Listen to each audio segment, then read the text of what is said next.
Hey guys, it's Lel and it's time to talk about HUGTTO PRECURE episode 4, a very special episode. I'm even wearing my Cure Fortune t-shirt. I only use this t-shirt on very special occasions and this episode was very special and so I'm wearing this to record this video.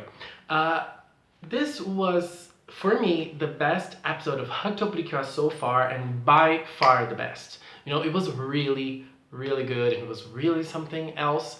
And I really believe that if the series keeps on with this pace, it can be one of the best Precure seasons. And I'm very glad with episode 4. In this episode, we had lots of development towards Homare, our dear yellow cure of this season, but she didn't become cure at all in this episode. This was a very good thing because we were able to learn more about her and learn more about her trauma. And I loved the way this episode dealt with the idea of trauma. Anyways, let's talk about things in chronological order. The start of the episode was very interesting because Harry wants to open a beauty shop. He wants to open like a beauty salon in the tree house that he lives in because he needs something that he can have money, so he needs to work in something. So I was surprised with that because I was not expecting Harry to have a beauty shop, but I think it's gonna be I think it matches him, especially because he is very beautiful, he's very handsome, and he's gonna attract girls because of his looks for sure. If it actually happens, he's going to be that someone who is going to attract lots and lots of customers because of his looks. And then we went to the next step of this episode, which was recruiting a new cure. So we already have Yel and Anjay, 2 cures, and we need more. We have 2 more pre-hearts, and so they found Hana wanted the 3rd one to be Homare. Homare, our dear blonde girl that we've seen in all of the episodes so far, but now we learned more and more about her.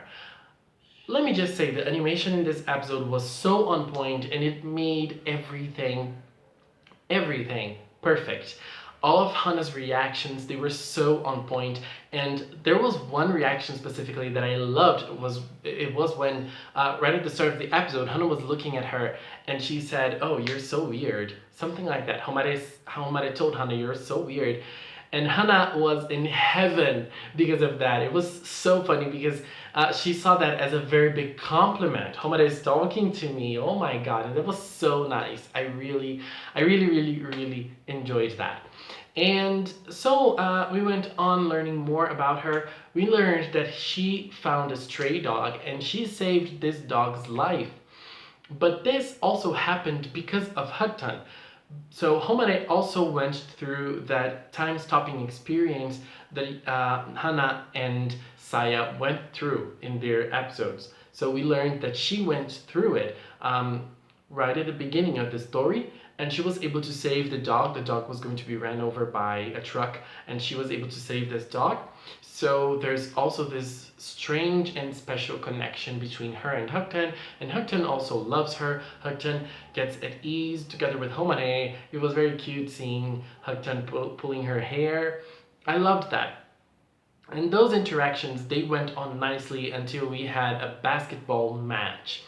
That basketball match was brilliant because it was so nicely animated as well. I mean, the whole episode was, but that scene was really nice. It was really something else, and we could see how cool Homare is and how gracious she can be while she's acting, while she's doing something normal like playing basketball.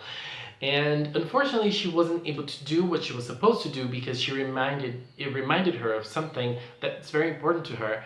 And it seems to have left her in a state of trauma, in a state of shock. And I really liked how that scene was done. We could see there was something dramatic behind it. We just didn't know what it was. And then we had lots of info on Homare's school life. We had those 2 girls. Those 2 girls are very interesting because Toy can really play with them. We know that we are going to have 2 future cures. Sorry, we're going to have 2 future cures. And those 2 can be containers for the future cures. I mean, if Toy could work it right, they could trick the audience by believing those two could be cures. Do you guys remember Sweet Precure? If you watched Sweet while it was airing, there was a very strong point on the two remaining cures of that season, and they were not Beat and Muse. They were two different characters, and Toei was playing with that. And I don't know, I would love if Toei would troll us again with those two girls. We know they won't turn cures, but it would be lovely if Toei did something like that. And so they gossiped about Homane, and then we learned that she's like a delinquent to the people at school. And that's a very nice image to have. But we know that Homane is not like that. She's a very kind person, and she has this tomboyish personality, which I love. Ogura Yui is her voice actor, and Ogura Yui is doing a great job. Ogura Yui is famous for doing different types of characters, but mostly those young girls with very cute voices. So now she's doing something very different, and she's doing it with her heart, because it's really good. It's really good, and I'm really impressed with the way she's doing this work. I mean, she is doing a tremendous job. I love it. And so we also learned that the girls were trying to approach Homane, but Homane was trying to stay away from them, emotionally. She doesn't want to get emotionally involved. And then we learned, at the second part of the episode, we learned that Homane was actually dealing with her own pain, with the pain in her heart, because of something that happened to her. Homane was a very popular ice skater. Figure skater, is that how it's called in English? I think it is. And she was very popular, and she was like this prodigy. She was a child, and she was very famous for that. But in a very important moment of her career, she didn't land a jump. She fell and she hurt her leg very badly, so she had to step away from the sport for a while and recover. But I think that the strongest thing about it was not the leg injury, but the trauma it left in her, inside of her, in her psychological part, in her soul, in her heart. And it made her feel very afraid of trying it again, and it blocked her in doing lots of different things in life, and it reflected very nicely in this episode. And so we had her teacher, her coach. The teacher at her school is also her coach in figure skating, and he was the victim of the week. He was captured and he became a monster. He became Oshimaida. And we had Curiel and Cure Anji protecting Homare. And obviously, as Hana wanted Homare to be a cure, they transformed in front of her, no big deal. And so we had the fighting scene. But before talking about the fighting scene, I want to talk about Homare. Let me leave the fighting scene for later. Homare saw the fight, and she was feeling strongly how badly she wanted to be free again, how badly she wanted to jump again by seeing Curiel jump like that. And so her wish resonated with HUGTTO, and they created her Mirai Crystal, the yellow Mirai Crystal. But unfortunately, she wasn't able to do that. Why? Because she hasn't healed completely from what happened to her, and she's still dealing with her trauma. She's still dealing with the pain in her heart, and she hasn't been able to overcome that. And not really only overcoming that, but that is still a barrier for her, because traumas usually, they don't simply disappear from your life. They're still there. They're always there. But you can work with them. You can still do things even though you're traumatized over something. You can still do things.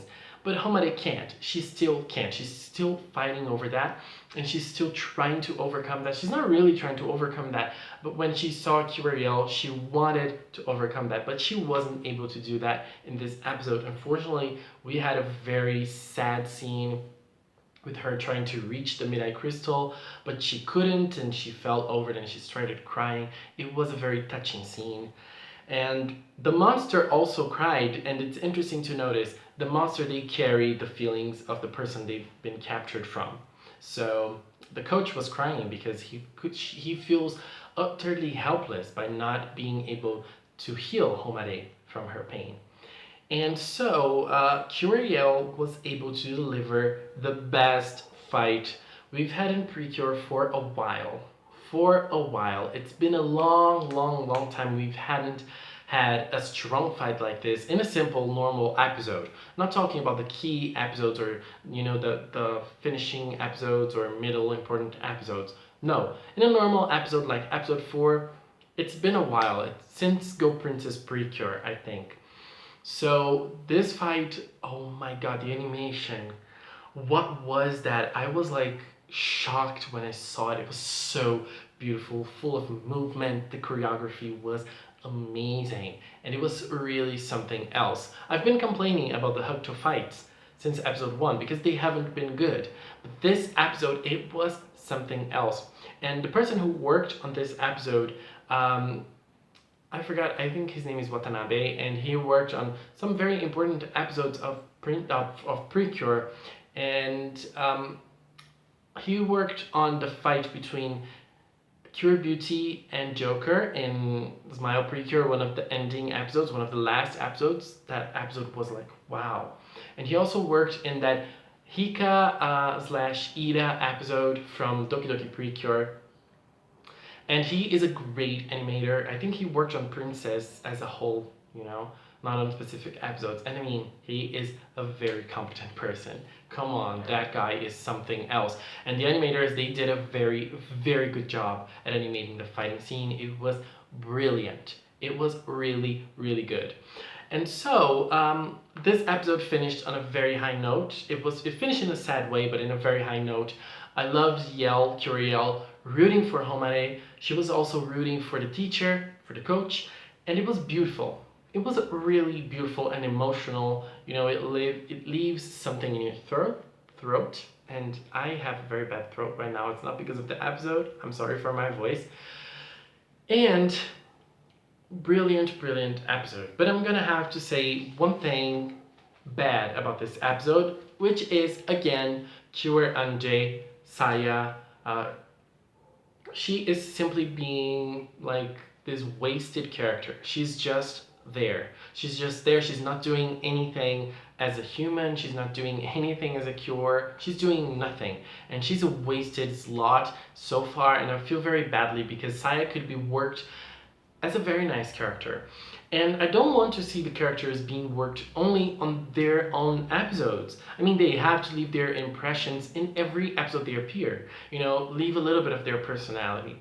And, Heart Feather in this episode, Cure Anje's power, ridiculous. It was simply ridiculous. It was useless. I mean, we're in episode 4. She appeared on episode 2 and her power is already doing nothing to the monsters. I mean, why is she so weak? That scene that she used her power was so ridiculous this episode, and I'm gonna have to say this, I'm sorry. But I mean, she's totally useless. If she's supposed to be a defensive cure, she's supposed to have a strong defensive power.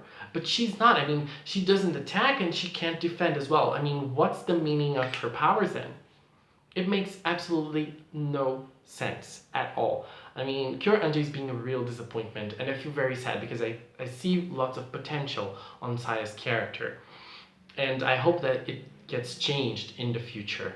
So I think those were my takes on episode 4 of HUGTTO, the amazing, great, gorgeous, flawless episode. And so I want to hear from you. Please leave a comment with your opinions on HUGTTO episode 4. I'm sorry that this video is like 14 minutes. Oh my god. And thank you so much for watching. And until next time, bye bye.